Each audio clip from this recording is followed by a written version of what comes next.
आज आपण घरीच पाणीपुरी बनवूया।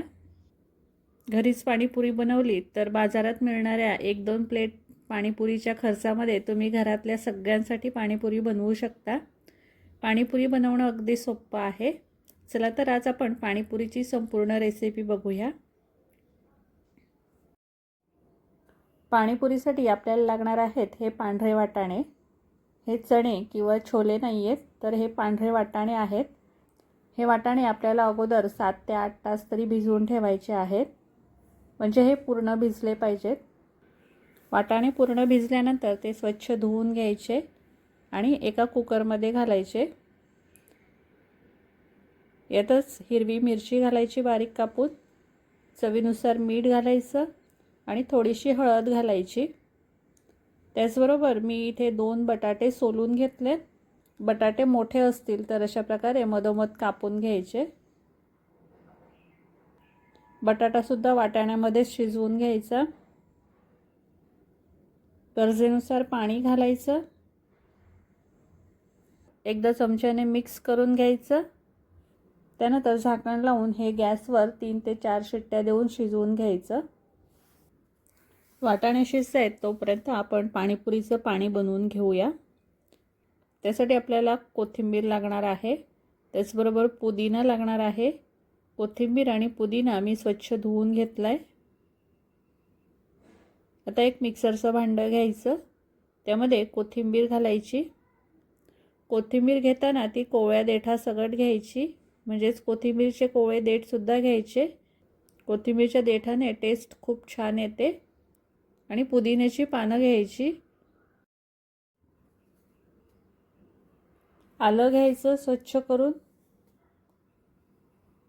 त्यानंतर हिरव्या मिरच्या घ्यायच्या।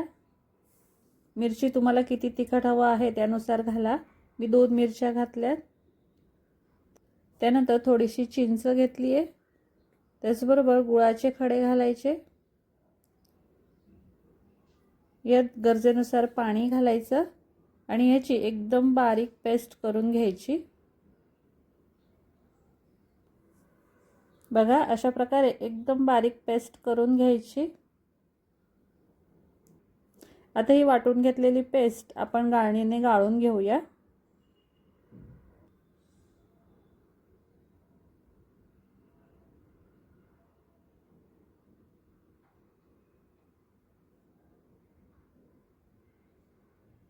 बघा खूप सुंदर असं पाणी तयार झालंय।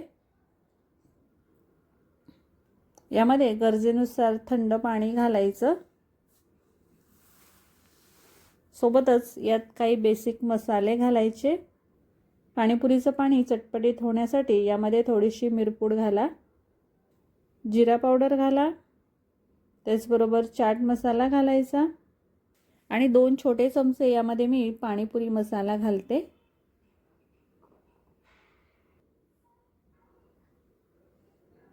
थोडंसं काळं मीठ घालायचं आणि चवीनुसार मीठ घालायचं। आता सगळं एकदा व्यवस्थित मिक्स करून घ्यायचं। बघा आपलं चटपटीत असं पाणीपुरीचं पाणी तयार झालंय। हे तुम्हाला जर थंड हवं असेल तर तुम्ही थोडा वेळ फ्रीजमध्ये सुद्धा ठेवू शकता। आता आपण फटाफट गोड पाणी सुद्धा बनवूया, म्हणजे चिंचेची चटणी बनवूयात। यासाठी आपल्याला चिंच आणि गूळ लागणार आहे। चिंच आणि गूळ एका पातेल्यामध्ये घ्यायचं। त्यात थोडासा हिंग घालायचा, थोडीशी लाल मिरची पावडर घालायची, याने रंग छान येतो। त्यानंतर चवीनुसार मीठ घालायचं आणि पाणी घालून हे गॅसवर छान असं शिजवून घ्यायचं, म्हणजे यातला गूळ मेल्ट होऊन चिंच मऊ होईपर्यंत शिजवायचं। बघा चिंच गुळाचं पाणी छान असं शिजलंय। हे थोडंसं थंड झालं की मिक्सरमध्ये फिरवून घ्यायचं।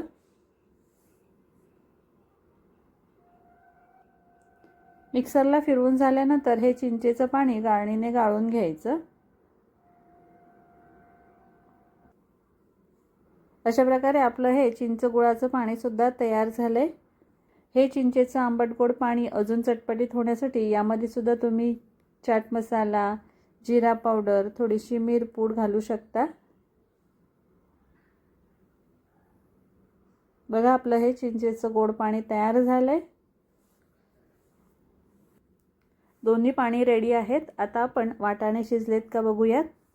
बघा वाटाणे सुद्धा छान शिजलेत. असे पूर्ण शिजले पाहिजेत. बटाटा सुद्धा शिजलेला आहे. आता हा बटाटा चमच्यानेच या वाटाण्यामध्ये मॅश करून घ्यायचा. आपल्याला तो सेपरेट करायचा नाही आहे. या वाटाण्यामध्येच बटाटा मिक्स करून घ्यायचा. आता या वाटाण्यामध्येच मी थोडासा कांदा बारीक चिरून घालते. त्याचबरोबर कोथिंबीर बारीक कापून घालायची. टोमॅटो आवडत असेल तर टोमॅटोसुद्धा तुम्ही घालू शकता. आता हा मसालासुद्धा आपला रेडी झालेला आहे. चला आपण फटाफट पाणीपुरी बनवूया. पाणीपुरीची पुरी मी घरी बनवलेली नाही आहे. अशा प्रकारे विकत फ्राय करण्याची पाणीपुरी असते, ते पॅकेट वापरून मी या पुऱ्या तळून घेतल्यात. या पुऱ्यासुद्धा खायला खूप छान लागतात आणि अगदी कुरकुरीत होतात. पाणीपुरी बनवण्यासाठी एक पुरी घ्यायची. याला मधोमध होल करून घ्यायचा. यामध्ये तयार केलेला वाटाण्याचा मसाला घालायचा. घरी बनवला आहे त्यामुळे आपल्याला हवा तेवढा भरपूर मसाला यामध्ये आपण घालू शकतो. त्यानंतर चिंचेचं आंबट गोड पाणी घालायचं आणि भरपूर असं हे पाणीपुरीचं पाणी घालायचं. वाव, किती मस्त झाली आहे बघा पाणीपुरी. अशी घरी बनवलेली पाणीपुरी खूप टेस्टी होते. एकदा नक्की बनवून बघा. रेसिपी आवडली असेल तर व्हिडिओला लाईक आणि शेअर करा आणि अशा छान छान रेसिपी चॅनलवर पाहत राहा. चला तर पुन्हा भेटूया नवीन रेसिपीमध्ये. Bye bye.